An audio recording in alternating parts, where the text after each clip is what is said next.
네, 국민의힘 윤석열 대선 후보의 부인 김건희 씨가 연루된 것으로 의심받고 있는 도이치모터스 주가 조작 의혹 수사가 속도를 내고 있습니다. 권오수 회장의 구속 여부가 오늘 밤 결정되고 핵심 피의자도 검거가 됐습니다. 양지열 변호사와 더 짚어보도록 하겠습니다. 어서 오십시오. 안녕하세요. 일단 권오수 회장은 영장 실질 심사를 아마 받은 걸로 지금 확인이 됩니다. 법원에 들어서는 모습을 좀 잠깐 같이 볼까요? 예. 오늘 영장 조사 받겠는데 주가 조작 혐의 인정하십니까? 혹시 오늘 심사 때는 어떻게 설명하실 거예요? 주가 조작 지시한 적 없다는 입장 맞으세요? 혹시 김건희 씨하고는 좀 알고 지내시는 사이입니까? 김건희 씨 전주로 거론되는데 있으셨어요? 네, 아무 말도 안 하는데요. 네. 일단 권오수 회장, 도이치모터스 내부 정보를 가지고 뭔가 이용을 했느냐, 뭐 주문 매수를 갖다가 뭐 이렇게 주문을 넣거나 아니면 선수를 동원해서 조작을 시키거나 이번 구속영장에 뭔가 범죄 혐의가 제대로 소명이 됐을까요? 검찰 입장에서는? 그럴 가능성이 좀 높아 보입니다. 네. 왜냐하면 이제 보통 주가 조작을 어떤 회사에 주가 조작을 했을 때 그 회사의 경영진이나 아니면 뭐 주인이라고 할 수 있는 사람들이 직접 어떻게 보면 주가 조작 활동에 가담하는 경우가 그렇게 많지는 않은데 그렇죠. 누군가 위임을 한다거나 다른 사람들이 하는 건데 특이하게도 권오수 회장 같은 경우는 도이치모터스 관련 회사들의 주가 조작에 직접적으로 움직인 것으로 그렇게 지금 보도가 되고 있거든요. 알려지고 예. 있거든요. 그래서 말씀하신 것처럼 내부의 호지성 정보를 주위 사람들에게 알려주면서 주식을 사라고 권유를 한다거나 아니면 직접 이렇게 사고 파는 일들에 가담을 했고 또 이른바 선수라고 불리는 주가 조작을 하는 그런 사람들을 직접 뭐 끌어모아서 그런 일을 시켰던 그런 걸로 지적이 됐고 예. 그중에 세 사람 같은 경우는 이미 이 구속돼서 재판에 넘겨진 그런 상황이기 때문에 예. 그 액수만 해도 지금 관여된 게 30억 원이 넘는 걸로 지금 파악이 되고 있습니다. 그러면 아마도 그 혐의가 소명돼 있다라면 구속 가능성이 굉장히 올라가겠죠. 예.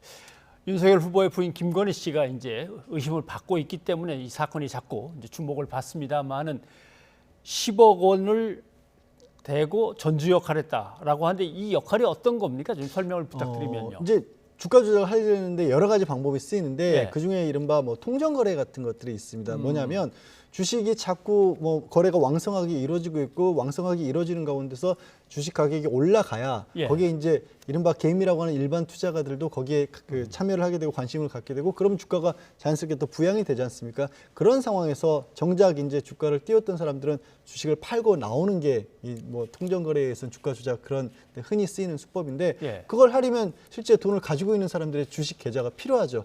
지금 그렇죠. 이제 그 경찰 내사 단계에서 이 주가적 선수라고 한 사람이 했던 스스로 인정했던 걸 보면 김건희 씨를 비롯한 다른 사람들로부터 그렇게 주식 계좌들을 다 위임을 받아서 김건희 씨 같은 경우 10억 원이 든 계좌였다고 하고요. 예. 그걸 가지고 자기가 그 혼자서 사고 팔고를 하면서 그렇게 주식을 띄우려고 했던 것이다라는 거죠. 예. 그러면 이제 이 씨가 이제 선수라고 알려졌는데 이 핵심 인물일 거다라고 이제 의심을 받았습니다. 근데 잠적했다가 계속 피해 다니다가 드디어 이제 검거됐다고 하는데 그럼 이제 이 씨의 혐의는 이제 구체적으로 어떤 거고 뭘 밝혀내야 됩니까? 지금 이 씨 같은 경우가 말씀하신 방법을 중간에서 실행했던 사람인 실행입니다. 것이고요. 예. 그러면 지금 알려지기로는 이 사람이 그 주가 조작을 하게 된 게 권오수 회장이 뭐 이렇게 고용을 했다고 해야 될까요? 그러니까 하여튼 이렇게 그 가담을 시켰다는 거 아니겠습니까?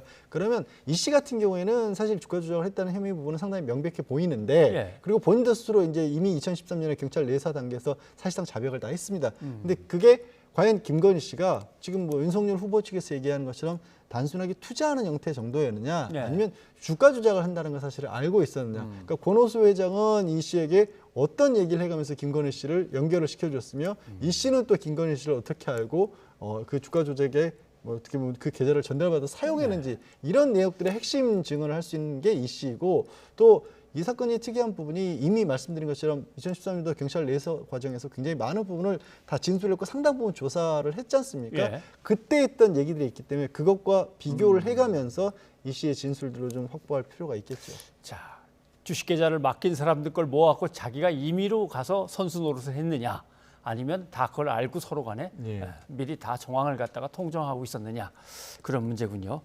근데 물론 이제 이 의혹이 계속 제기가 됐기 때문에 윤석열 후보가 여기에 대해서 해명을 했습니다. 정말 뭐 잘 아는 사람이라고 해서 그냥 맡겼고 투자했다가 손실만 입고 끝났는데 뭘 그러냐라고 하는 해명이었는데 한번 들어보시죠. 지금 부인의 도이치모터스 주가 네. 조작 사건 네. 이정필이가 도망갔죠. 이 도망간 이정필이라는 사람이 검찰에서 자백을 다 했다고 합니다. 아이고 천만 그리고 그랬으면 벌써 아니, 저희 집사람 소환했겠죠. 2010년에 제가 결혼하기 전에 이 양반이 골드만삭스 출신이라고 해서 이 양반한테 좀 위탁 관리를 좀 맡기면은 좀 괜찮을 것이다. 한 4달 정도 맡겼는데 손실이 났고요. 그 도이치모터스만 한 것이 아니고 한 10여 가지의 주식을 전부 했는데 손실을 봐서 저희 집사람은 거기서 안 되겠다 해서 돈을 빼고 그 사람하고는 절연을 했습니다. 계좌를 가지고 이것저것 투자를 했었는데 다 잘 안 돼가지고 그냥 빼고 끝난 것이다라고 하는 것이고, 또 하나는 검찰이 2014년이니까 내사를 할 때 문제가 있어서 불러갖고 다 조사를 했겠지 왜 안 했겠느냐.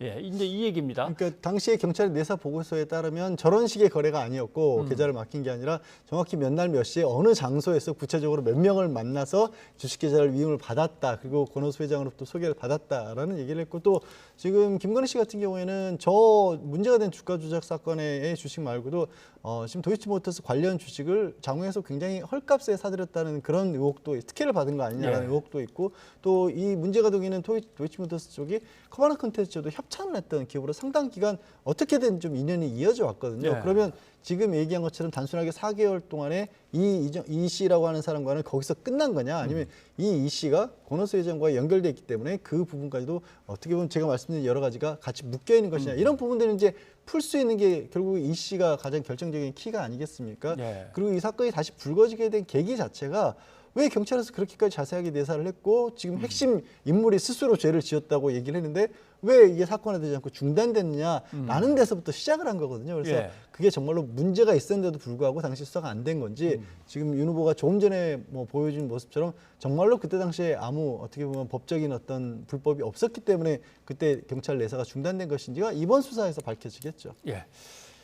자, 후보 부인인 김건희 씨가 소환돼 조사를 받느냐의 문제를 놓고 권오수 회장의 구속영장 청구했던 게 만약 기각돼 버리면 김건희 씨도 조사받을 일이 없다 이렇게 생각해도 되는 건지, 아니면 구속이 돼야만 조사를 받게 되는 건지 어떨 겁니까? 권오수 회장도 상당 부분 뭐 영향을 끼칠 수 있겠습니다만 지금 그 이 씨라고 하는 인물이 지난 9월 영장심사에서는 당시에는 영장이 발부가 되지 않았고 예. 그 이후에 지난달 6일 날 영장실시심사를 받았을 때 나타나지 않아서 도주를 했거든요. 한동안 잠적 상태에 있다가 지난 12일에 검거가 돼서 구속이 돼 있고, 말씀드린 바와 같이 그때 당시 일에 대해서는 오히려 이 씨가 더 핵심적인 인물이고 더 내용을 잘 알고 있고, 또 네. 지금 어떻게 보면 새로운 진술을 하기가 어려운 게 이미 2013년도에 본인이 굉장히 자세하게 네. 이 털어놓았던 사실들이 있거든요. 그래서 이 권오수 회장이 구속이 된다라면 보다 확실하겠지만 권오수 회장의 영장이 기각이 된다고 하더라도 완전히 어찌 보면 뭐 김건희 씨가 이 관련 의혹을 다 씻을 수 있다 이렇게 보기는 어렵고, 결국 이 씨의 수사가 좀 마무리되는 게 오히려 더 중요하지 않을까 싶습니다. 오히려 이 씨가 어떻게 선수로서 뛰었는가가 더 네. 예, 김건희 씨의 혐의하고도 이제 맺어질 수 있다는 말씀이고, 알겠습니다. 하나만 더 공수처가 이제 수사하고 있는 것 중에 한명숙 전 총리에 대한 어떤 모해 위증 교사 사건, 이 사건을 수사하는데 수사를 제대로 못하고 수사가 방해를 받은 사건인데, 여기에 대해서 윤석열 후보에게 공수처가 서면으로라도 진술을 해달라고 요청한 걸로 지금 얘기가 들리고 있습니다. 이렇게 되면 그 내용에 따라서 직접 와서 얘기하십시오 할 수도 있는 겁니까? 그럴 가능성도 배제를 못한 것 같습니다. 왜냐하면 이제 공수처에서 이제 공식적으로 입건한 게 4가지 혐의인데 예. 직접적으로 어쨌든 윤석열 후보에게 접촉 자체를 한 게 이번이 처음이거든요. 그렇다고 해서 뭐 이거를 그냥 정리하는 차원에서 그냥 서면으로 보냈다라고 보기에는 어제 이제 공수처에서 대검에 대한 압수수색을 했습니다. 예. 그런데 그 압수수색 영장에 그 입건된 4개의 혐의 사실이 모두 다 기재가 돼 있다고 합니다. 그러니까 강제 수사에 나선 상황에서 공수처에서 직접적으로 서면이지만 질서를 보냈다는 걸 봐서 그냥 여기서 마지막 어떤 정리 차원에서 보낸 것으로 그렇게 보이지는 않습니다. 그러면 이제 직접 수사가 시작됐다. 뭐 이게 소환을 할지는 이제 워낙에 이제 현재 대선 국면이기 때문에 그렇죠. 그 부분은 사실 어떻게 봐야 될지 모르겠습니다만 어쨌든 수사 자체는 계속해서 진행이 되고 있는 것으로 보입니다. 알겠습니다. 오늘 여기까지 듣도록 하겠습니다. 양 변호사님 고맙습니다. 네, 고맙습니다.